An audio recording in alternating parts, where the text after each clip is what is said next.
dreamstime.com audio.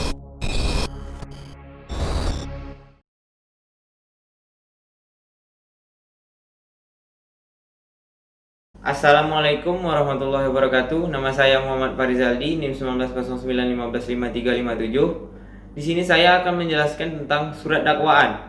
Surat dakwaan merupakan dasar pemeriksaan yang dilakukan oleh hakim di pengadilan, tetapi di dalam KUHP tidak menyebutkan surat dakwaan. KUHP hanya menyebutkan ciri-ciri dan isi surat dakwaan, seperti yang disebutkan dalam pasal 143 ayat 2. Dakwaan yang diberi tanggal dan ditandatangani serta berisi nama lengkap, tempat lahir, umur, jenis kelamin, kebangsaan, dan pekerjaan, dan juga berisi uraian secara cermat, jelas, dan lengkap mengenai tindak pidana yang didakwakan dengan menyebutkan waktu atau tempus delicti dan tempat tindak pidana itu dilakukan atau locus delicti. Macam-macam surat dakwaan. Dakwaan yang pertama, dakwaan yang disusun secara tunggal.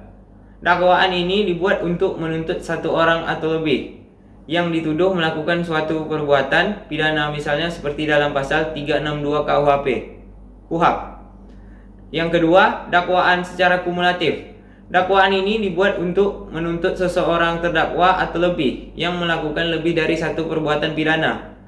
Yang ketiga, ada dakwaan secara alternatif, di mana dibuat untuk menentukan perkara pidana yang terdapat keraguan-raguan mengenai jenis perbuatan pidana mana yang paling tepat, sehingga dalam penuntutan diserahkan kepada pengadilan berdasarkan hasil pembuktian sidang.